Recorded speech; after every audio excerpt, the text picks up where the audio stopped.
Nem sei mais há quanto tempo tô nessa porcaria de trem. No começo parecia normal. Só mais uma viagem pra casa depois de um plantão duplo. Lembro de olhar no celular, 00:47. Tava no último vagão, jogado perto da janela. Fone no ouvido, vendo as luzes borrarem lá fora. Mas aí os avisos pararam de fazer sentido. Próxima parada, Entrocamento Devaneio. Nunca ouvi falar desse lugar. E eu moro nessa cidade a vida toda. Achei que tava meio dormindo ou talvez peguei a linha errada, mas não. Olhei o mapa em cima das portas, mesmo trajeto, mesmas paradas. Só que Entrocamento Devaneio não tava lá. Ignorei no começo, pensei que perdia mais uma parada, aí eu tinha que descer e pegar outra carona de volta. Mas nunca tive chance. Toda vez que a gente diminuía a velocidade, eu pensava, agora vai. Mas as portas nunca abriam. Às vezes eu via as mesmas estações passarem de novo. Eastwood, Brighton e Harbourville. Várias e várias vezes. Pelo menos 5 vezes eu vi a mesma pichação no banco de Harbourville. Um sorriso sem olhos. Comecei a contar. Harbourville chegou no número 9 antes de eu parar de contar. Tinha outras pessoas no trem no começo. Umas poucas, sei lá. Um cara velho de terno, uma garota de cabelo rosa, uma mãe com um filho dormindo. Até perguntei pro cara velho em qual parada ele ia descer. Ele olhou pra mim confuso e disse: "A gente já não passou por ali?" Aí ele sumiu. Tipo, não desceu, sumiu. Quer dizer, pisquei e puf, assento vazio, sem pegadas, nada. A garota de cabelo rosa, ela estava parada perto da porta por 1 minuto, cabeça encostada no vidro. Na próxima vez que eu olhei, a reflexão dela ainda estava lá, mas ela não. Agora só sobrou eu. Às vezes o interfone chia e eu juro que ouço alguém respirando, não falando nada, só a respiração lenta e constante, como se estivessem tentando não ser ouvidos. As luzes piscam muito agora, e lá fora das janelas o mundo parece errado. Os trilhos são ladeados por árvores, mas as árvores estão se movendo, não passando, tipo, elas balançam em direção ao trem, como se estivessem alcançando. Tentei puxar o freio de emergência, não aconteceu nada. Chutei as portas, tentei forçar para abrir. Tudo que consegui foi fazer um zumbido esquisito nos ouvidos. A comida acabou, meu celular descarregou. Tentei escrever a data no verso de um recibo, só para ter controle, mas a tinta some de manhã, toda vez. Nem durmo mais. Toda vez que fecho os olhos, sonho com um trilho se torcendo em espiral, e o trem só mergulhando nela, mas é mais fundo. Se você ouvir falar do Entrocamento Devaneio, não entre naquele trem. E se você estiver nele, você pode ser o próximo a desaparecer. Porque a última parada, ela nunca chega.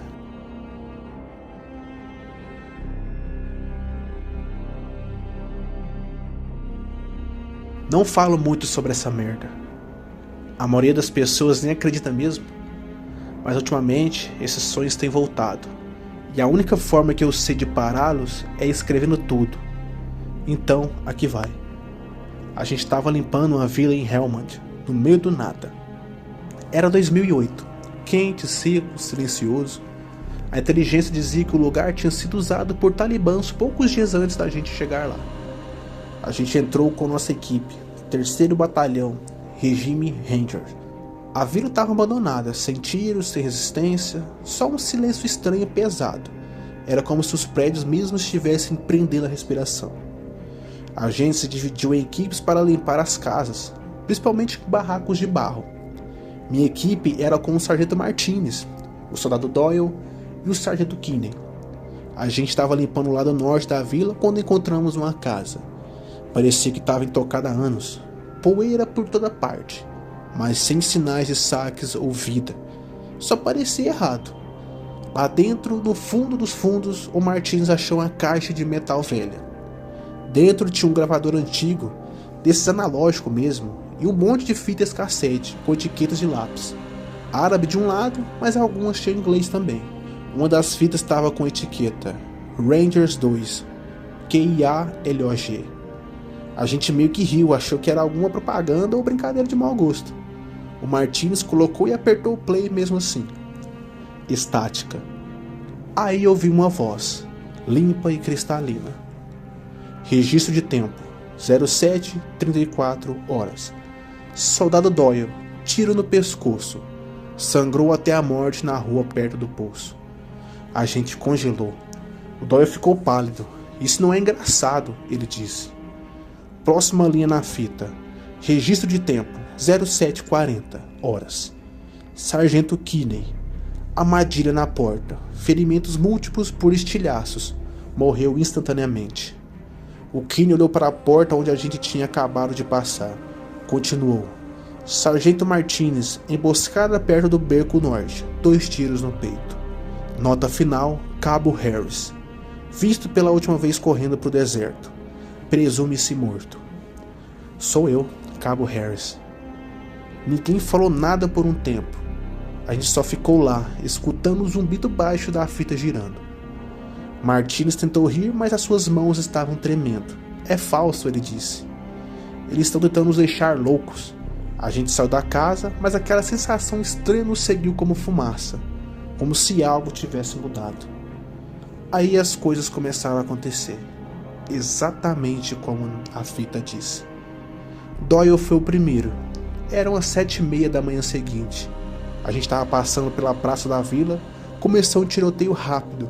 Só alguns tiros. Quando a gente virou a esquina, o Doyle estava no chão segurando o pescoço. Exatamente como na fita. A gente chamou um resgate, mas ele já estava morto antes do helicóptero decolar. O Martin não quis mais falar sobre a fita.